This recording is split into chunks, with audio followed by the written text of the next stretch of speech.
ஓம்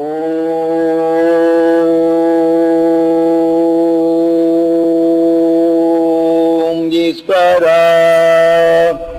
குருதேவா. இது நீங்க உட்கார்ந்து கேட்கறீங்க, என் குருநாதர் என்ன செய்வார் தெரியுங்களா? பல தொல்லைகளான இடங்களுக்கு போன உடனே அதை ஒன்று உடலை பதட்டம் வர்றது, பயம் வர்றது, அப்புறம் அடக்கிறதுக்கு நீ முடியலன்னு அதுதான் உன்னை ஆட்சி புரியும் பாரு.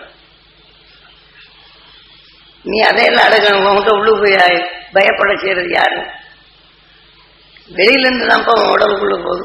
அதை நீ தடுக்கல பழகணும். நான் ஆயுதம் கொடுத்துருக்குறேன்ல, நீ ஏன் தடுக்கல? அப்போ அவன் வேலையை செய்வான். கணிசன் நான் தியானம் இருக்கிறேன் அப்படின்னு சொல்லி கூப்பிட்டு அந்த தியானத்தை ஒண்ணுதான் சொல்றாங்களே தவிர என்னை இப்படி பேசுறானே எத்தனை நாளைக்கு நான் பொறுத்துக்கிட்டு இருக்கிறது, கொடுத்தும் கொடுக்கலே எத்தனை நாளைக்கு நான் பொறுத்துக்கிட்டு இருக்கிறது அப்படின்னு சொன்னோம்னா என்ன செய்யணும்? நாம இதற்கு தான் நாம எண்ணியது இந்த உயிர், அதை நம்ம கண்கள் அந்த வழி காட்டுகின்றது.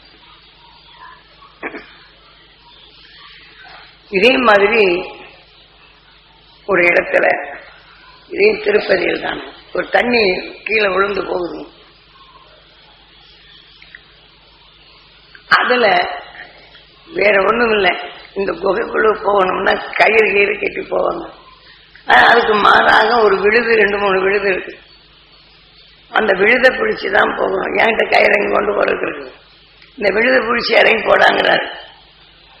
போன உடனே நான் எல்லா விழுத போற இன்னொரு பலவீனமான விழுதை பிடிச்சிட்டேன். அது என்ன கீழே இந்த காலை இந்த பெருவ இங்க அந்து போச்சு. இங்க ஆந்த உடனே அங்க என்ன செய்யுது, இப்படி விரிச்சு விடுது. அப்ப மனசு இங்க பதறது. அந்த சந்தர்ப்பம், அந்த பதட்டம் வரும்போது பிடிப்பே விட வேண்டி வருது. அப்புறம் என்ன செய்தானு, அந்த மனம் உறுதி கொண்டு அடுத்து பெரிய வெளியில நீ பிடிக்கிறதுக்கு முயற்சி எடு அப்படின்னு சொன்னா அதை பிடிக்கிறாங்க. பிடித்தோன்னு ஆட்டின உடனே இந்த குகைக்குள்ள போயாச்சு. அந்த குகையில இருந்துதான் இந்த திருப்பதிக்கு சில இடங்களுக்கு இந்த அரசர்கள் தப்பி போகக்கூடிய நிலைகள் ஏராளமா இருக்கு. இந்த உள்ளுக்குள் நுழைஞ்சி தப்பி போறதுக்கு மற்ற அரசர்கள் வந்துட்டாங்கன்னா இதுல உழைஞ்சி இதை விட்டு உள்ளுக்கு போய் குகையில போட்டு மாறி தங்கி இருந்துக்கிறாங்க. ஆனா அந்த வெறும் விழுதான் கயிறை போட்டுருந்தா தெரிஞ்சுக்குவாங்க. ஆனா அதுல இருந்து நீர் வருது.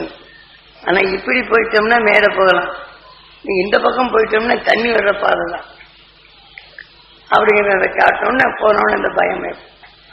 அப்ப அந்த தைரியத்தை நீ வரவழைக்க போகும்போது இந்த விழுதை பிடித்து நான் உள்ளுக்கு போயாச்சு. உள்ளுக்கு போனவுடனே திருப்பி வேற விட்டாச்சு. போக்குரிய இது பண்ணியாச்சு, வெகு தூரத்தில் இருக்கு. இதை எப்படி பிடிக்கிறது? அப்போ இந்த மன உறுதி இழந்துருச்சு. இனி அது ரொம்ப தூரத்தில் இருக்கு, எட்டி விட்டா நம்ம கீழே பாதாளத்தில் உலகணும் அப்படின்னு இந்த சிந்தனைக்கு. இதெல்லாம் ஒவ்வொரு நொடிக்கு நொடி மனித உணர்வு நாம் சுவாசிக்கும் போது நமக்குள்ள அந்த சந்தோஷங்கிற நிலைகள் எப்படி போகுது, பயமென்ற அறக்க உணர்வு போன வலுவை எப்படி இழக்க செய்யுது, நான் எப்படி செய்து அந்த உணர்வு பலவீனப்படுத்துது, அந்த சிந்தனை எப்படி இழக்க செய்யணும், இப்படித்தான் எனக்கு அனுபவம் கொடுத்தார். அப்புறம் என்ன ஆயிப்போச்சு, வேற வழி இல்லை. வேசியை கிழிச்சேன், எல்லாம் செய்து உள்ளுக்கு பார்த்து போட்டு எல்லாம் வந்த உடனே அங்க வேற ஒரு பொருளும் கிடையாது. இன்னைக்கும் போய் பார்க்கல, அந்த திருப்பதியில் தண்ணி வடிஞ்சு போகும். நீ பார்த்தா இங்க பாதாள நீர் உள்ள இருக்கு. இந்த அப்புறம் என்ன செய்ய, உள்ளுக்கு சின்ன கல் இருந்து தேடுறேன். உள்ளுக்கு அந்த கல்லை எடுத்து முடிச்சு இந்த வேசியை கயிறு மாதிரி நல்ல கிழிச்சு கயிறு மாதிரி கிழிச்சு இப்போ சிந்தனை வருது அப்படின்னு வீசின உடனே அது அடிச்ச அந்த கல் அடிச்சோடனே சுத்திடுச்சு. மெதுவாக எடுத்து கை பிடிச்சோம். போக தெரிஞ்சது, வர தெரியணுங்க. அப்ப அந்த வேசி இல்லாம வெறும் ஜட்டி போட்டுட்டு போன எல்லாரும் ஆபத்தம். ஏன்னா இதெல்லாம் ஒவ்வொரு இடங்களையும் மனிதன் போய் பார்க்கணும்னு ஆசை கொடுக்குறாரு. உணர்வுகள் இங்க என்னென்னமோ இருக்குன்னு காட்டுறாரு. அதை இறங்கி போறேன், ஆனா இதை விட்டுறேன். ஆனா வேறு இருக்குது என்று எண்ணுது, அதுல சிறிது நேரம் கொஞ்சம் யோசனை பண்ணி அந்த விழுதை பார்த்திருந்தா முதல்ல அந்த இருக்காது. அந்த விழுது மறுபடியும் பிடிச்சு நம்ம உள்ளுக்கு போகணும். உள்ளுக்கு போன உடனே அது ஏதாவது அங்க பிடிச்சு நிறுத்தி வச்சிருக்கணும், இல்ல முன்னாடி ஓரத்தில் ஏதாவது கட்டி வச்சிருக்கணும். விட்டாக்கின்னு போயிடு, அப்புறம் எங்க போறது? அதுக்குண்டான உபாயம் முன் சிந்தனை இல்லாத போது என் குருநாதர் உள்ளுக போக சொன்னார், என்னை எப்படி சிக்க வச்சுக்கிட்டாரு, என்ன எப்படி இருக்கும்? குருவே நிந்திக்க முடியாது, அப்புறம் நம்ம வலு எங்க கிடைக்கும்? குரு வழிகாட்டார்.